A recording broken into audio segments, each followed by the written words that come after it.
Hello and welcome everybody to our Crystal Within program. Every month we change. We have a different topic that we want to address or that we are addressing, and we are pouring a lot of tools and tips onto you so you can practice and we all can improve our lives.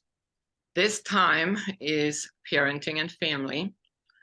And we thought many of you know Myrna Lapres here with me.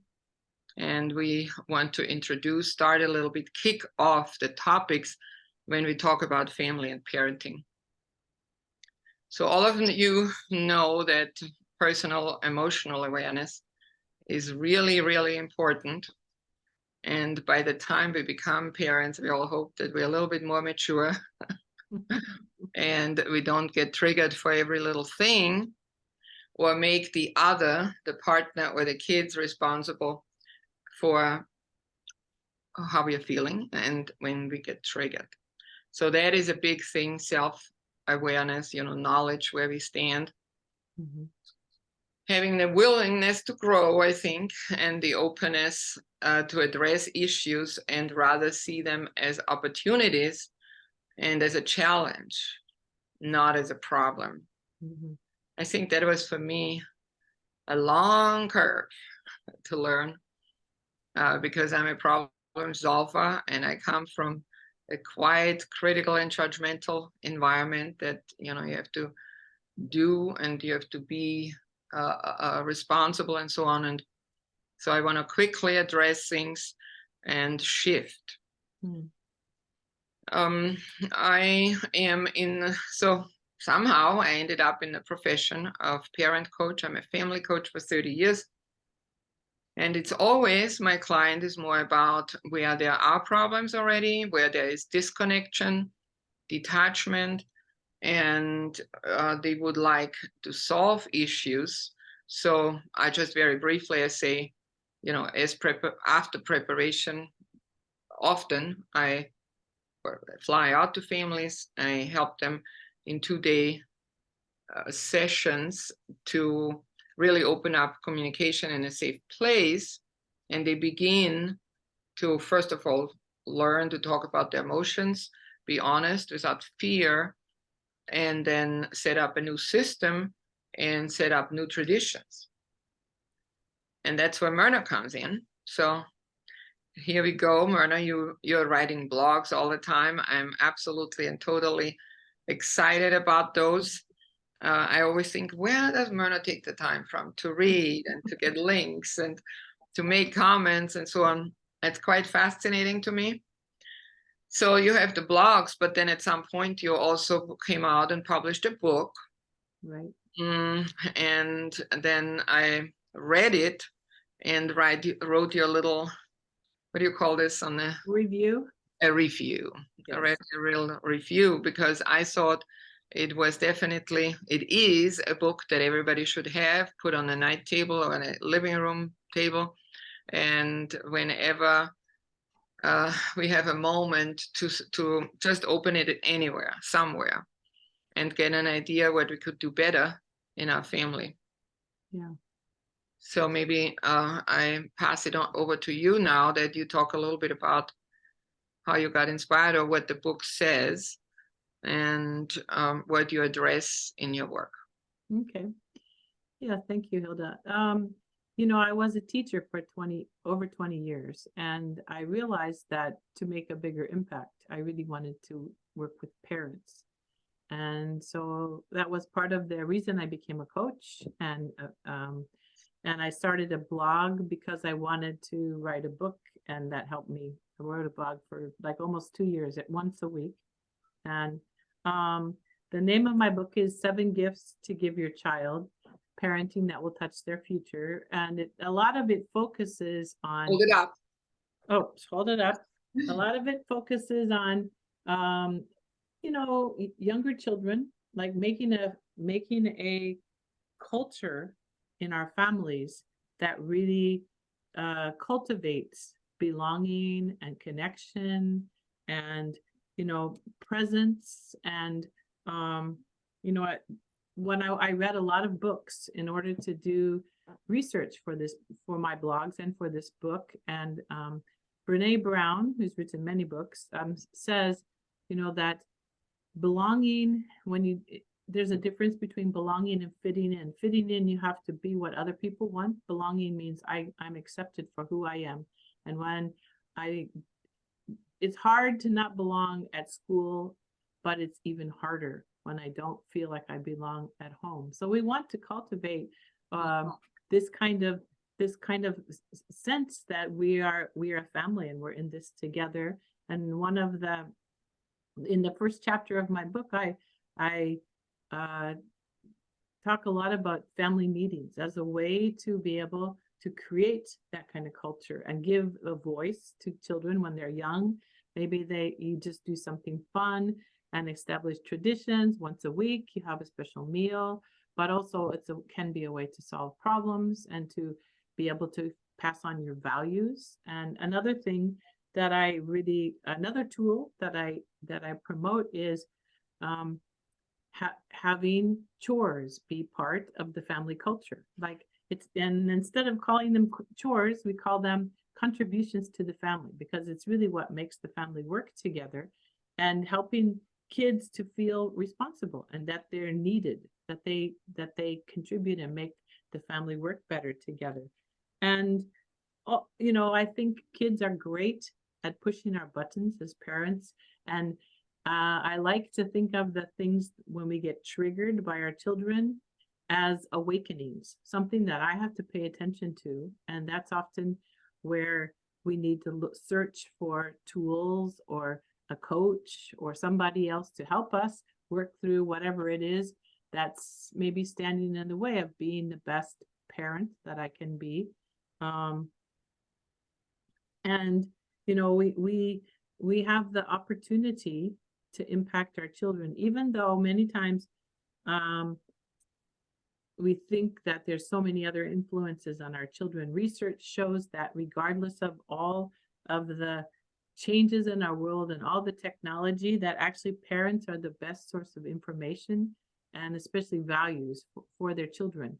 So, you know, that's part of my goal. I have a website with programs, but I also do write a weekly blog, and I try to find things that parents, like, it's not too long and that parents can use. The one that's coming out this next comes out on Monday is about how to really appreciate nature and how to, you know, cultivate that in our children, because if we don't take care of our environment, then we won't have it. And just practical things. And another goal I had when I was writing my book was to connect people with resources, that they didn't have to read all these books themselves, but that it provided opportunities to get some of the latest knowledge about brain, how the child's brain is working, or how to have better communication. I'm also a safe conversation facilitator. So I think that having good communication in the family is very important, and being able to learn how to listen and disagree and still love each other is also a tool that our society badly needs. We need people to grow up in these kind of environments and can be able to be confident in who they are and be okay with, you know, loving and supporting other people, even if they don't agree about everything. Yeah. Well, if I could stop here for a moment, I love that you said you read all this, you gather the information, and then you simplify it for the reader or for parents. Mm-hmm. I really appreciate that. So that was also one of my goals. You know that I have summarized books into 10 and 15 pages so people can read, like it is Real Love or Family of Origin, Parenting Styles, and things like that. So I think we should give everybody information where they can find that. So the links, your website is what? And my website is www.coachmyrna.org. And then I have links there to I have a page for my blog and for my book, and also for programs that I offer. Okay, that's great. So they can sign, people can sign up there for the blog, Yes. I would think. They can subscribe on the main page. Yes. Yeah, so they see all the classes you do. They could order the book, or they can go on Amazon, order the book. So I want to promote this here that holidays are coming. And I was thinking, when else? I don't know. Does it fit for Mother's Day to give your book, or Father's Day? Yeah, some people have given it to a new mother, a mother who's Yeah. having a baby. Right. Yeah. So we are here, we are different ages, we are stretched from young mothers or young women to elderlies. And I think, we can talk about parenting and family at any time, because everything that we were maybe missing, not knowing as older mother or as a grandmother, we can look out for that with our children. Of course, our kids don't want to hear from us how to parent their kids, but hey, there may be moments where we could just show or do something different. Or there may be, if we have an open dialogue, like you said, if we have a good relationship to our own children, that sometimes we could suggest something. I mean, I have done that, I have to say, to my daughter. She's open enough, suggest something, but I also know when I need to push the brake and no more. And they have their own ways of values or how to raise their kids. So let's see where we're going from here. Is there anything more that you wanted to say about your work or about the book, or especially specifically to parents? Well, I did want to say that there are chapters in the book that address, that give suggestions and opportunities for kids as they get older, like things about accountability, tying being responsible to getting new privileges, like getting a driver's license or even a cell phone. And also the way that we can help our kids learn through experiences as they get to be teenagers, and also developing financial knowledge, these are things that are in some of my chapters, suggestions how parents can help their kids prepare for life after they're living at home, when they move out. Very, very valuable, and for sure a high value to read, no matter if you're 20 or 80. And I did like what you said about grandparents too, because I feel like even if I didn't do everything I wanted with my children, I have another opportunity to reparent myself as I'm loving and helping to take care of my grandkids. That's beautiful. Wow, reparenting ourselves and do better the next time around, isn't it? That's a gift in itself, if we have kids and then grandkids. Beautiful.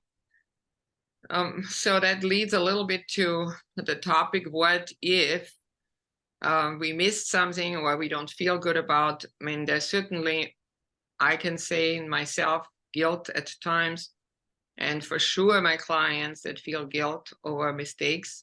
And I try to take that word out.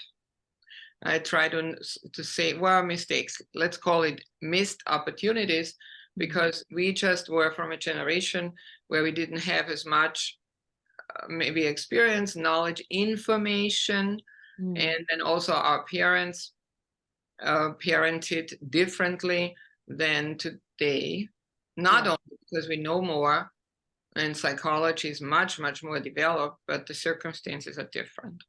Yes. So, and of course, everybody had different opportunities. I mean, it's not just generational.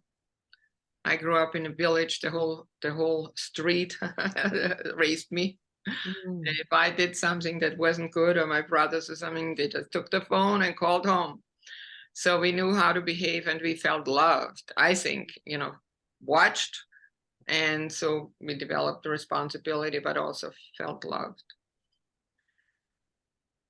For my work with the parents, so the first thing, like I'm saying, let's call it, we had missed opportunities. We didn't know, we always did our best. I love this about Dr. Bear and Real Love that he's saying no parent ever gets up in the morning and says, well, today I'm a little loose and, you know, maybe I make a mistake or damage my kid for life or something like that.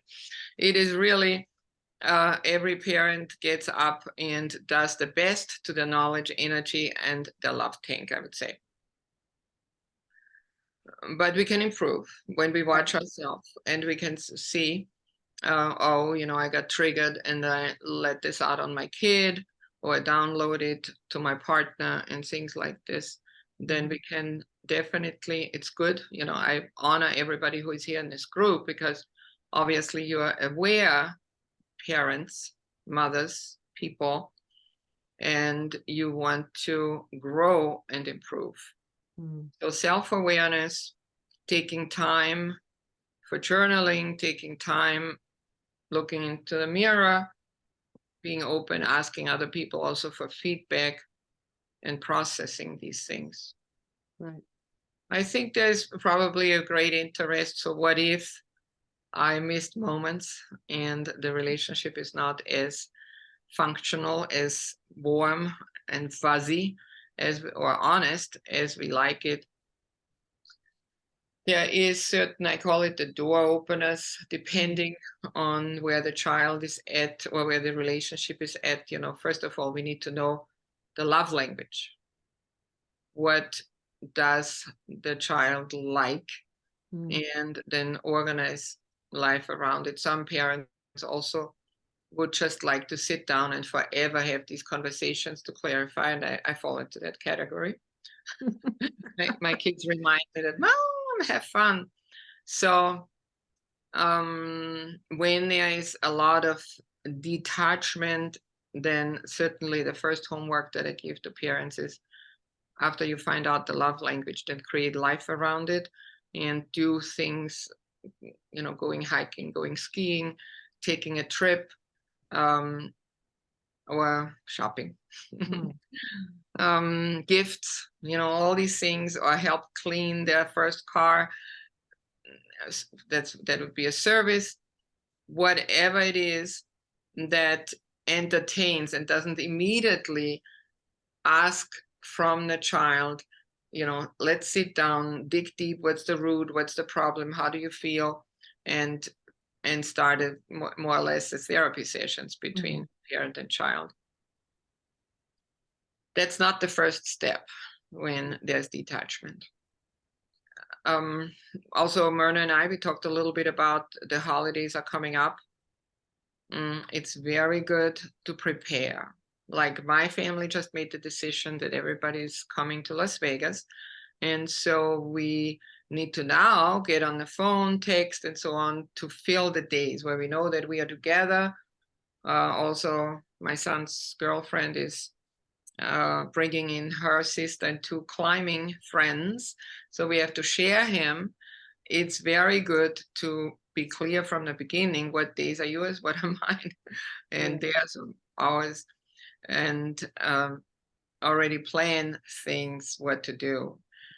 I did a lot of teaching on parents' holidays with adult children that come home from college or things like that. And I was always saying, get on the phone or a Zoom call and find, and if one child likes to go or skiing, let's say, and the other one just is not into sports and wants to see movies, make sure, and another one likes to cook or eat, whatever it is, and shop, you know, balance it out and give everybody the lead, one at a time where they are leading or getting what they like to do, so they don't fuss over this. They don't fight, get triggered. You know, I'm so boring. I came home for the holidays, and then that's where they start laying on the couch, making a face, and then mom and dad get unhappy, and so on. Or the other kids say, "Oh, I go over to my friends," and suddenly we are in a huge, big detachment. I mean, isn't that the typical dysfunctional family, right? Right. So preparations like this, what other ideas come to your mind, Myrna? Well, I think like for some time, my husband and I lived across the country from my my kids, and so we went each Christmas to be with where my parents were living. But it was important, and we did some like celebrated Christmas together with my extended family. But it is important to make that family time as well. It's not just that it's eaten up with everybody else's things. Like you said, make something that they want to do. So yeah, we did have like an like a text thread or something to see what people wanted to do. And now that we have grandkids, we have to consider that, you know, how do they fit into the picture? But also there were times when we found a moment when it was just our family, and we said we wanted to talk to them about something, and we actually used that opportunity to say, you know, my husband and I, we're learning things that we want to do differently than what we did in the past. And we actually said we were sorry to them about, you know, like I used to be very angry. I used to get angry a lot. So I said, you know, I'm sorry that I hurt you when we were growing up. So this was just with the adults, not with the grandkids. But we used it as an opportunity to have some honest conversations. And you know, even making some kind of little tradition where you know, that celebrates our family, whether it's everybody. We did it when we had our Airbnb, and different family members made breakfast or dinner, or you know, we split it up that way and made it so that it wasn't a burden just on one person. In addition to, like you were saying, finding the activities that everybody wants to do. Right. Yeah. I like that one. I mean, with activities and so on, I mean, many people maybe have adjusted those things. I think the hardest is really to talk about emotions and maybe things that happened in the past that were hurtful, and then people keep it in, don't say anything. But if something happens throughout the time together, that it gets triggered and still nothing is said. Or there's a blow up. Everyone gets upset with each other. Okay, blow up, or if you live with codependent people, they hold it in. Yeah, right. Yeah. So I am sure the blow up. But I think I realized that it was Michael and I who had to sort of give permission to our kids that we were okay to talk about it. You know, like we had to set the stage. Right. And that's even ahead of time sometimes. I have made more or less agreements with my children here and there with different, you know, we have 3, and said, for example, our youngest, when he comes from Los Angeles, then he's usually only here for 2 days and then out the door again. And we say, well, that half day he and me spent together, and he wants to talk about certain things. And I have to say that feels really good and comfortable, because then I'm not lingering, like, you know, I'm the one who wants to talk. So I'm not hanging around waiting and always trying, and then he's not in the mood, and then trying again. That's the worst thing for kids, that they think mom is always after me, you know, finding out this or that, or the parents. So arranging something ahead of time and permission, I think that is fantastic to do, that there's more clarity, and you call it permission. I like that. Before we end, I think I promised somehow to do in that interview a little bit of more door openers. So if there is a detachment, writing notes, putting cards on the pillow, even if somebody lives with you, or the kids are in college, or maybe already married and gone, you know, and we know that there's something in between us. It's just sometimes it's better to write an email, or even I don't know about a handwritten letter. I just found one the other day from my mother. And she already passed a long time ago, but you know what she said about 30 years back to me. So a conversation, or picking up on something, bringing up something where the other person has time to think about it, time to respond. That is a very safe thing to do at times, because then we are not in the moment challenged, or if the other one doesn't feel under pressure, but rather let it sink in and give space to if they ever respond to it or how the other person responds to it. That's of course the same with friendships, with relationships. It can come up that we want to clarify something, doing it like this. And Yeah, I then, had that experience where I knew when my oldest son that there was some distance between us. And so I actually, for 1 year, I wrote him a letter every week and sent it in the mail because he never got mail. And he never said anything to me about it, but gradually, mostly I just acknowledged and appreciated him. And I said, I want to have a better relationship and I hope we can do this or that in the future. I think it helped. We definitely have a better connection now. Thank you for saying that even he didn't respond, you kept doing it, because I do remember specifically one client, he said he went to the auditions or the practices, I guess. What do you say as a dancer, and he went in he was a pastor, and in his lunch breaks or this or that. So he went over, watched him dance, and brought him lunch. And the son took the lunch in front of him and just threw it in the garbage. And you could say, okay, once or twice, and the parent can give up. And so we discussed it, and I said, no, just keep going, do it even more often. Yeah. And eventually the son took the lunch and broke down in tears. So also with letters, with emails, don't give up. When you do this and there's no answer coming back, sometimes it just takes a long time to restore a missed opportunity. Right. To heal that pain, yeah. That pain that is from other disconnects we had before. Yeah.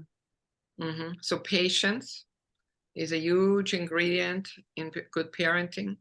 Right. Self-awareness, big one. Knowing that our own problems we resolve on the same level, peer level and elders, but not downloading to our kids. Right.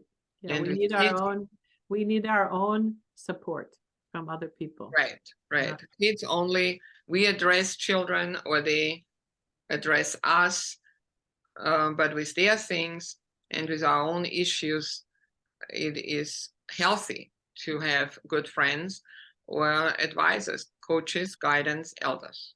Yeah. I don't know, we could probably say a whole lot more. Is anything that's really very specific and important? Never give up. Never it's give never up. Too late. Yeah. And I think it's never too late. We can't change the past, but we can make it a change going forward. Yes. And parents, if we try to be happy and live a good example, is actually better for kids than walking around depressed or mea culpa, sorry that I've done this or missed this and so on, because it makes them like, I didn't turn out the way you wanted me to turn out. You're sad about me. You're not happy. You're laughing. That sounds like you've seen that before. Oh yeah, and I've experienced it. Yeah, definitely. Yeah, the kids want to feel like they have freedom to repair the things from the past also, and to create a better future, and that they are good enough. Right. That's just like all of us. We all want to be good enough. And I think a sense of humor goes a long ways too. Exactly. Yeah. Exactly. Well, I think we gave you all something to think about.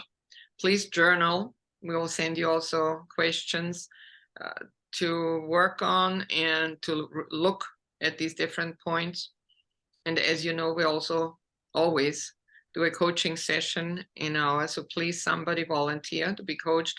Why we are not doing what we want to do and know that we could do as parents. That will be the question for our coaching session. And then afterwards, we just simply bombard you. As we always do, with lots of information. So thank you. And we see you soon in our session.